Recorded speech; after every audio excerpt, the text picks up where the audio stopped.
अस्सलाम वालेकुम। मैं मोहर्रम अली भाई आप सबको बताना चाह रहा था। आज जुम्मा का दिन है।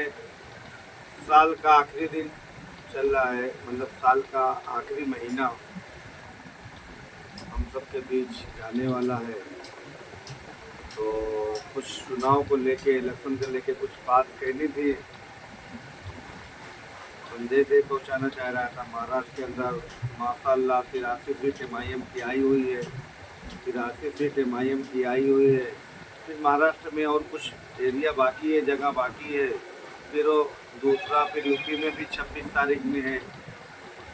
तो मैं सभी दोस्तों से, सभी आज़ादों से कहना चाह रहा था कि कोई भी दल के हो, कोई भी पार्टी के लोग हों या कार्यकर्ता हो, आप पैसा लेने की कोशिश किसी से ना करिए। आप पैसा अगर लेते हैं, मान लो हमसे ले लिए आप, हम लड़ रहे हैं इलेक्शन, कल का हम जीत जाएं या हार जाएं, आपकी इज्जत हमारे निगाह में या दिल में नहीं रहेगी, जो इज्जत पहले रहती है। तो हम पैसा कृपया किसी से ना लें और पैसे का जिक्र किसी से ना करें। और साथ जितना भी देना चाहते हैं दे दें, किसी भी पार्टी का देना चाह रहे हैं। लेकिन मैं तो यही सब कहूँगा भाई, एम के साथ सब ज्वाइन हो, एम के साथ रहें। इंशाअल्लाह एम का दिन रोज़ अच्छा चल रहा है।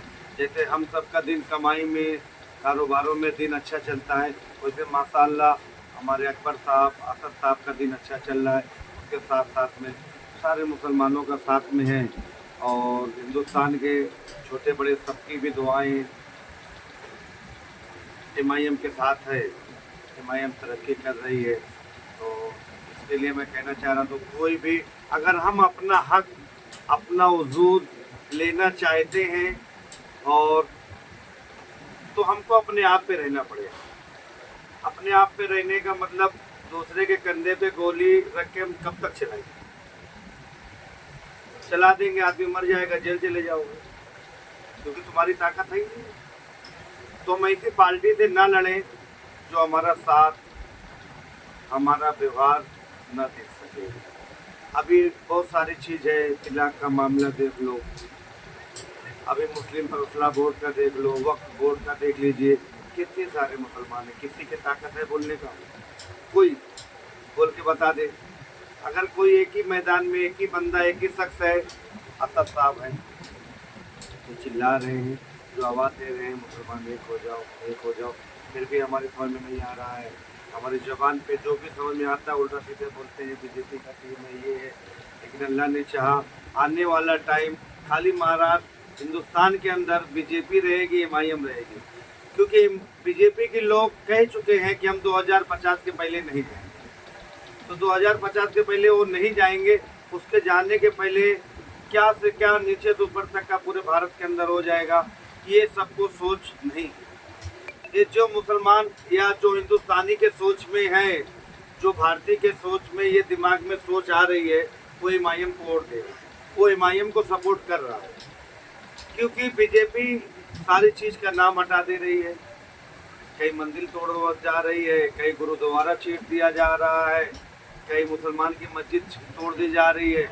मुसलमान को तो समझ में आने वाला नहीं भैया, मुसलमान को कह के समझा के हम थक गए। सब मुसलमान पे देख लो माइक उतार दिया जा रहा, मतलब सारी चीज़ें चली जा रही। मैं क्या गिनाऊँ, गिना के कोई फ़ायदा तो है नहीं। लेकिन मैं और जो इस भारत के, ये हिंदुस्तान के रहने वाले लोग हैं, मैं उन सबको कहना चाह रहा हूँ कि अपनी पार्टी बनाए। आपको अगर एम नहीं समझ में आती है तो एम का साथ ना दे, अपनी खुद की पार्टी बनाए। अगर सरकार में इंशाल्लाह बनना चाहते हैं, 2-4 सीट, 5 सीट जो भी अगर लगेगी, उनका सपोर्ट दे के लड़ेंगे इंशाल्लाह। लेकिन आप दूसरी पार्टी में जाएंगे, अखिलेश भैया, राहुल भैया, सबका ख़त्म है, कोई नहीं आने वाला है। खाली 1 बाई 1 समझ, वो क्या नाम है, 1 बाई 1 एम ओबीजे, और कोई नहीं रहेगा हिंदुस्तान के अंदर इंशाल्लाह। ये सब के बीच, आप लोग के बीच दिख ही रहा है, आगे भी चल के दिखेगा। तो महाराष्ट्र के अंदर वोट एम का जल्द से जल्द, ज़्यादा से ज़्यादा करें इंशाल्लाह। जो वार्ड से लड़ेंगे उनको देखिए, हमारे वार्ड से इंशाल्लाह सबर आलम उत्साह का उम्मीद है टिकट मिलने का, तो उनका सपोर्ट हम लोग करेंगे, उनके साथ रहेंगे। अल्लाह हाफिज़।